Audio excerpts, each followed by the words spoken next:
अस्सलाम वालेकुम दोस्तों। आज की वीडियो जापान की सिटीज़नशिप और रेजिडेंसी ऑप्शंस के बारे में है।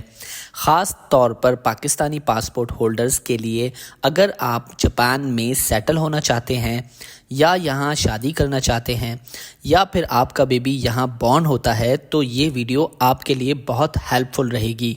चलें शुरू करते हैं बिना किसी देरी के। सबसे पहले शुरू करते हैं जापान की सिटीज़नशिप कैसे मिलेगी। दोस्तों, आपको बताते चलूँ, जापान की सिटीज़नशिप लेने का सिर्फ एक ऑफिशियल तरीका है जो है नेचुरलाइजेशन। पाकिस्तानीज़ या किसी भी फॉरेनर को जापान की नेशनैलिटी सिर्फ तभी मिलती है जब वो एटलीस्ट 5 साल जापान में लीगली रहते हैं, जापानीज़ लैंग्वेज सीख लेते हैं और साथ ही फाइनेंशियली स्टेबल भी होते हैं और अपनी पहली सिटीज़नशिप छोड़ देते हैं। अब बात कर लेते हैं कि जापान में पाकिस्तानी के लिए सिटीज़नशिप्स के ऑप्शन कौन कौन से हैं। एक तो मैंने आपको बताया नेचुरलाइजेशन के थ्रू, जिसमें आपको 5 साल कंटिन्यूस स्टे करना पड़ता है और बाकी की रिक्वायरमेंट्स भी फुलफ़िल करनी होती हैं। दूसरा ऑप्शन है मैरिज। अगर आप एक जापानीज सिटीज़न से शादी करते हैं तो आप 3 साल बाद नेचुरलाइजेशन के लिए अप्लाई कर सकते हैं। स्पेशल परमानेंट रेजिडेंसी भी आपको दी जाती है। कुछ लोगों को लॉन्ग टर्म रेजिडेंसी मिल सकती है, जैसे कि जापान में पैदा होने वाले या ऐसे लोग जो बहुत अरसे से जापान में रहते हैं। अगर आप एक जापानीज सिटीज़न से शादी करना चाहते हैं तो ये प्रोसेस फॉलो करना होगा। दोनों पार्टीज़ का वैलिड पासपोर्ट और वीज़ा होना चाहिए।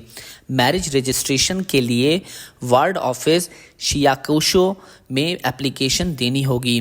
कोइसिकी तोहान जापानीज स्पाउस का फैमिली रजिस्टर डॉक्यूमेंट्स और पाकिस्तानी पार्टनर का सिंगल स्टेटस सर्टिफिकेट रिक्वायर्ड होगा।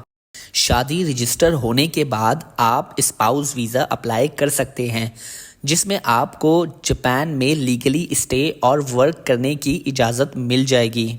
अगर बेबी जापान में पैदा हो तो क्या पेरेंट्स और बेबी को सिटीज़नशिप मिल जाएगी? अब दोस्तों, इस पर बात कर लेते हैं। अगर दोनों पेरेंट्स जापानीज़ हैं तो बेबी ऑटोमेटिकली जापानीज़ सिटीज़न होगा। अगर सिर्फ एक पेरेंट्स जापानीज़ है तो भी बेबी जापानीज़ नेशनैलिटी लेगा। अगर दोनों पेरेंट्स फॉरेनर हैं तो बेबी को जापान की नेशनैलिटी नहीं मिलेगी। अगर बेबी स्टेटलेस हो तो इस केस में अप्लाई किया जा सकता है। पाकिस्तानी पेरेंट्स को डिपेंडेंट्स वीज़ा या परमानेंट रेजिडेंसी के लिए अप्लाई करना होगा अगर वो वहाँ लीगली रहना चाहते हैं। दोस्तों, कुछ अच्छी बातें मैं जापान के बारे में बता दूं कि जापान एक सेफ़ और पीसफुल इन्वायरमेंटल कंट्री है। जापान दुनिया के सबसे सेफ़ कंट्रीज़ में से एक है। यहाँ पे हायर सैलरीज़ हैं, जॉब अपॉर्चुनिटीज़ बहुत ज़्यादा हैं। जापान में स्किल्ड लोगों के लिए बहुत अच्छी जॉब्स अपॉर्चुनिटी अवेलेबल हैं। टेक्नोलॉजी और मॉडर्न लाइफस्टाइल में जापान हर फील्ड में आगे है, चाहे वो ट्रांसपोर्ट हो, टेक्नोलॉजी हो या हेल्थ केयर हो। हाई क्वालिटी एजुकेशन और हेल्थ केयर, यहाँ की एजुकेशन और health care system world class हैं। जापान एक ब्यूटीफुल कंट्री है। यहाँ रहना और एक्सप्लोर करना एक लाइफ टाइम एक्सपीरियंस है। इस कंट्री में लोग बहुत मैनरेबल और बहुत रिस्पेक्ट देने वाले लोग हैं।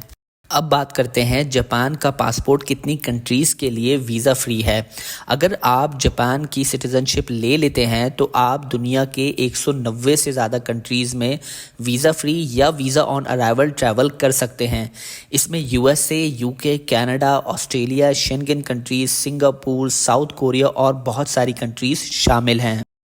Japan citizenship by investment directly available नहीं है, लेकिन आप बिजनेस इन्वेस्टमेंट के ज़रिए जापान का रेजिडेंसी वीज़ा ले सकते हैं, जो आगे चलकर परमानेंट रेजिडेंसी और फिर सिटीज़नशिप तक ले जा सकता है।